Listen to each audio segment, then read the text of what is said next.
Hi, Jan. The pitch on playing on Friday, it's an ICC pitch this time. Do you expect it to be the same flat one, or would you think it will be better than the pitches you played on thus far? I think the way that the trend is going around all the venues, I think it's going to be a very good wicket.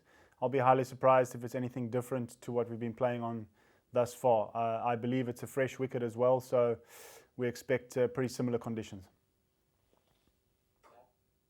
Thanks, Johan, for those.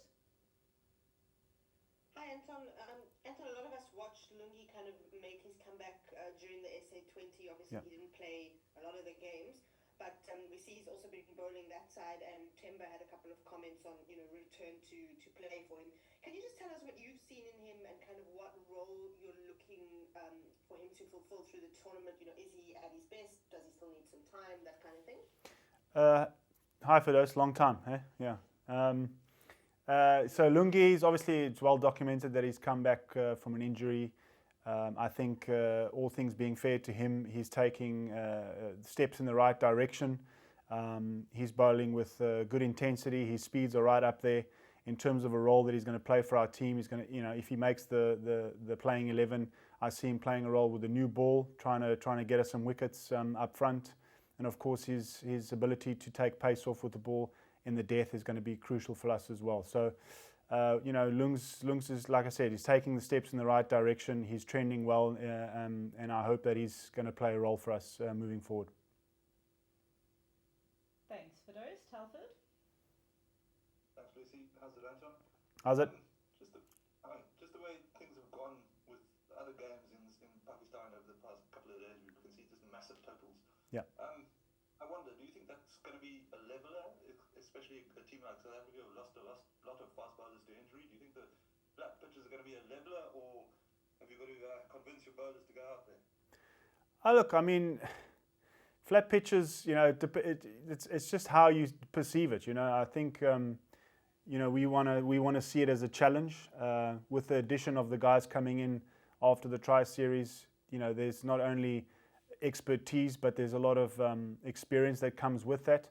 One thing I do know on these pitches is that it's going to take a concerted team effort, not just with the ball, but also with the bat and of course in the field. So, we're going to have to sit down and really come up with our plans, which we normally always do.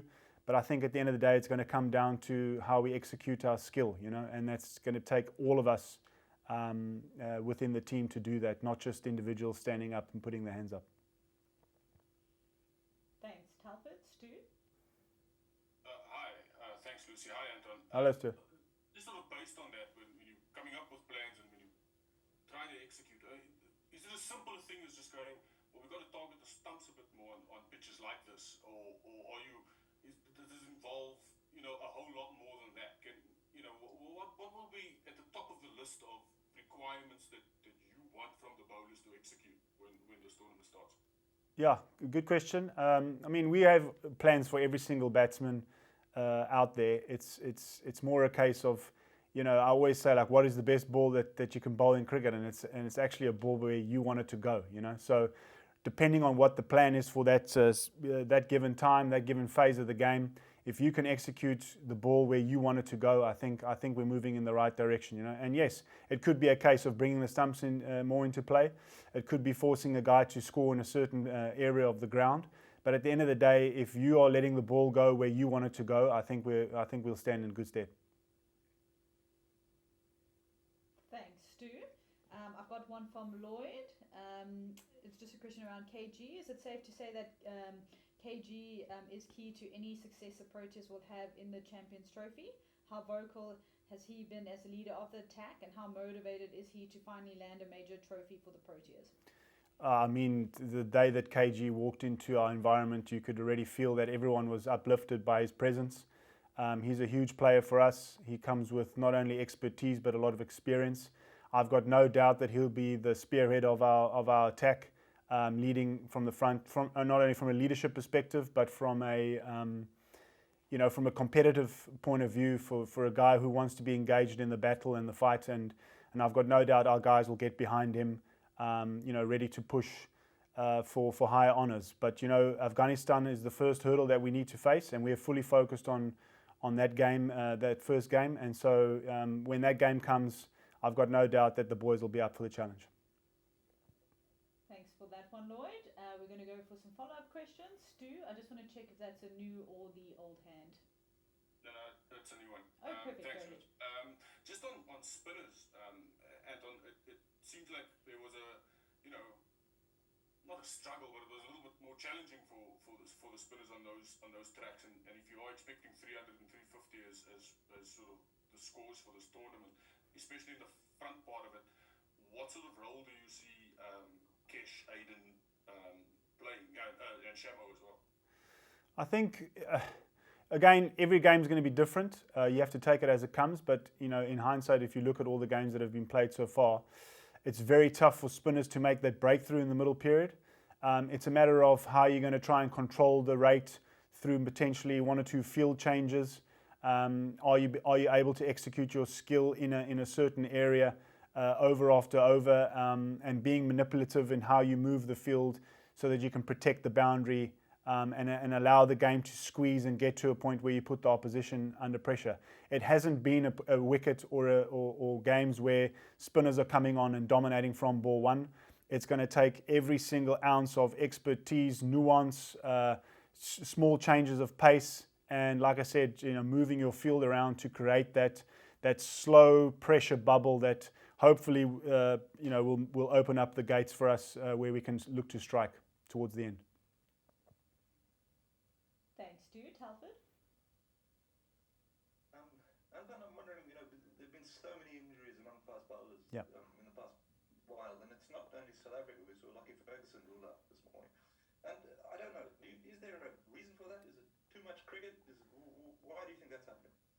It's a great question. I do know from my coaching experience that injuries are part and parcel of the game. I'll leave that for the medical people to really dig deep and find ways of how they can minimize the chance of that. Of course, no one goes out there and wants to get injured, but it doesn't take a rocket science to figure out that these guys, their cricket calendar is becoming chock-a-block as a professional cricketer. So how you go about that and finding windows where you can either rest, recuperate, or get stronger, that's going to be key for these fast bowlers moving forward. Not just for us, but in world cricket.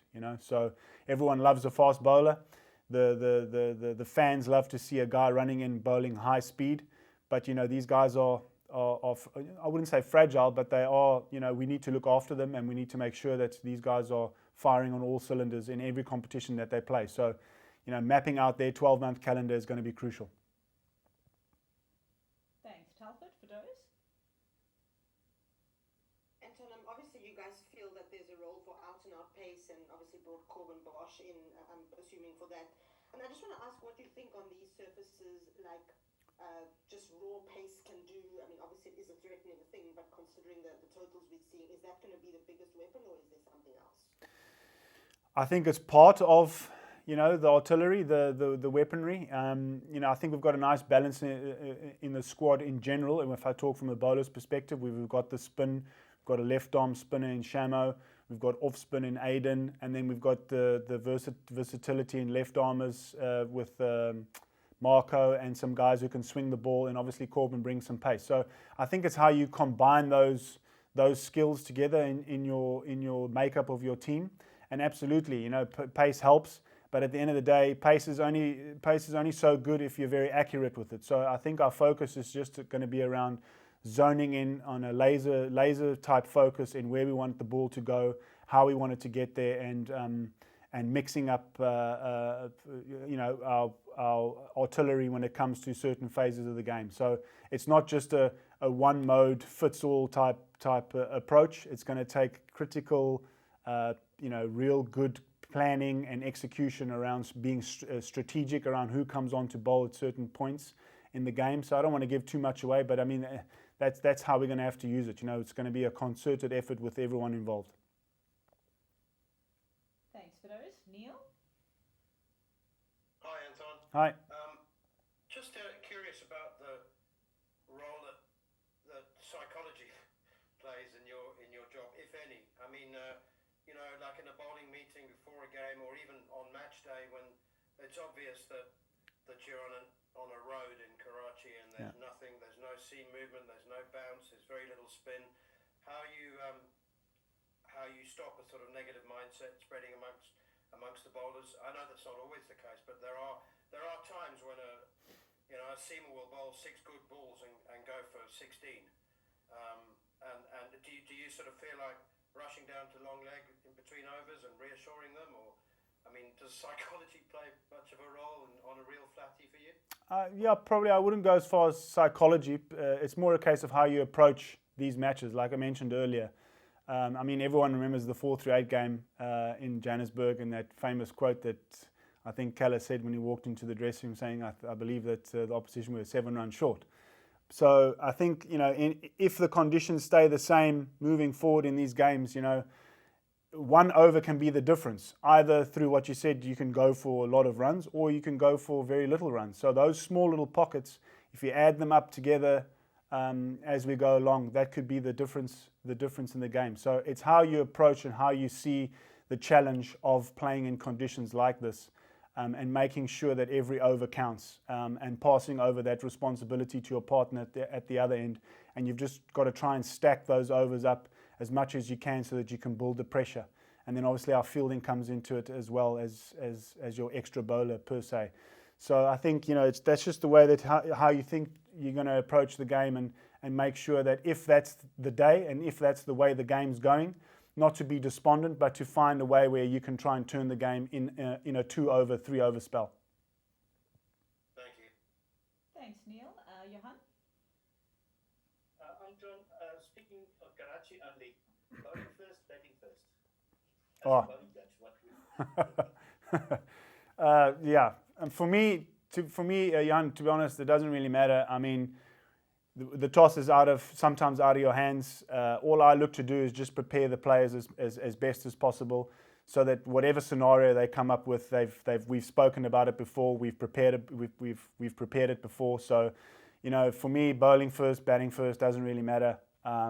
What we're trying to work on is just making sure that we, like I said earlier, we build those pressure moments, so we can keep building, putting pressure on the opposition, and hopefully, take the chances when they come. So for me, really, it doesn't really matter.